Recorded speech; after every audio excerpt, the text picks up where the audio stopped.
दोस्तों, आप जानते हैं फ़िलहाल बंगाल का इलेक्शन काफ़ी करीब है। तो कई सारे मुसलमान भाई कमेंट बॉक्स में सवाल कर रहे हैं कि भाई आप बताइए एमआईएम पार्टी के कितने चांसेस है बंगाल में।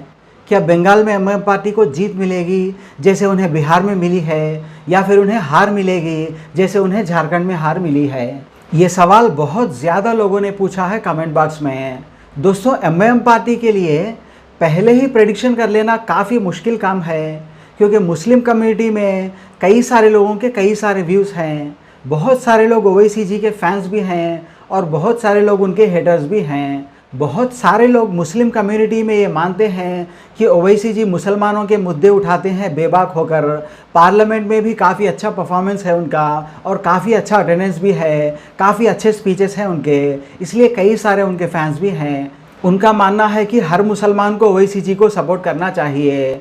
और कई सारे लोग ओवैसी जी के हेटर्स भी हैं जो उनको बीजेपी की बी टीम मानते हैं। उनका ये मानना है कि ओवैसी जी हर इलेक्शन में बाबरी मस्जिद का मुद्दा इसीलिए उठाते हैं ताकि 80% हिंदू भाइयों का माइंडसेट राम मंदिर की तरफ डाइवर्ट हो जाए और वो सारे असली मुद्दे भुलाकर सिर्फ राम मंदिर के नाम पे बीजेपी को वोट कर दे। इसीलिए ओवैसी जी हर इलेक्शन रैली में बाबरी मस्जिद का मुद्दा उठाते हैं, ये आरोप है उनका। वो ये भी इल्ज़ाम लगाते हैं कि ओवैसी जी के 2012 के भड़काऊ भाषण से ही 2014 में बीजेपी जीती थी, ये आरोप है उनका। इधर एमआईएम फैंस का मानना है कि भले ही एमआईएम की वजह से कुछ हद तक बीजेपी को फ़ायदा हो भी, लेकिन फिर भी फ्यूचर में अगर एमआईएम पार्टी बढ़ेगी तो काफ़ी अच्छा रहेगा मुसलमानों के लिए। इस पर ओवैसी हेटर्स का मानना है कि एमआईएम पार्टी के सिर्फ 10 एमपी तक ही रीच है, क्योंकि मुस्लिम कम्युनिटी भारत में सिर्फ 14.2% है। अगर सारे के सारे मुसलमान मिलकर भी ओवैसी जी को वोट करेंगे तो भी ज़्यादा से ज़्यादा 10-15 एमपी से ज़्यादा नहीं होंगे। इसलिए उनकी रीच सिर्फ 10 एमपी तक ही है और हिंदू कम्युनिटी उन्हें वोट नहीं करेगी, क्योंकि उनकी पार्टी के नेम में भी मुस्लिमीन है और हिंदू भाइयों के ख़िलाफ़ भी उन्होंने भड़काऊ भाषण दिए थे। इसलिए हिंदू कम्युनिटी उन्हें वोट नहीं करेगी, ये मानना है ओवैसी हेटर्स का।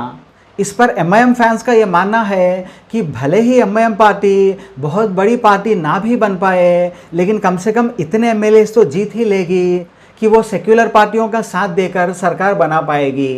इस पर एमआईएम हेटर्स का ये मानना है कि अगर ओवैसी जी आए तो बाकी सेक्युलर पार्टियां ही ख़त्म हो जाएंगी, क्योंकि अगर सारे मुसलमान मिलकर एक मुस्लिम पार्टी एमआईएम को वोट करेंगे तो सारे 80% हिंदू भाई मिलकर वो अपनी हिंदू पार्टी बीजेपी को वोट करेंगे, यानी बाकी सारी सेक्युलर पार्टियां ही ख़त्म हो जाएंगी। सिर्फ बीजेपी ही एक अकेली बड़ी पार्टी रहेगी और 10-15 एमपीज़ पर एक एमआईएम रहेगी, बाकी सारी पार्टियाँ ख़त्म हो जाएंगी, ये मानना है ओवैसी हेटर्स का।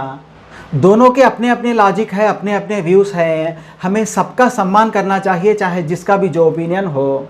तो हम नहीं जानते कि जो बंगाल में मुसलमान भाई हैं वो ओवैसी फैंस में आते हैं या फिर ओवैसी हेटर्स में आते हैं।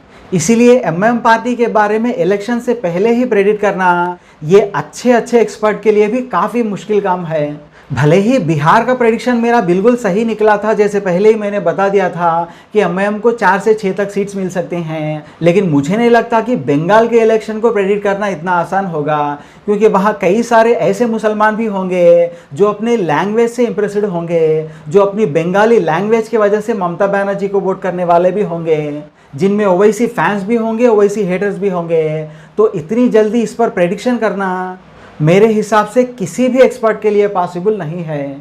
Thank you so much guys.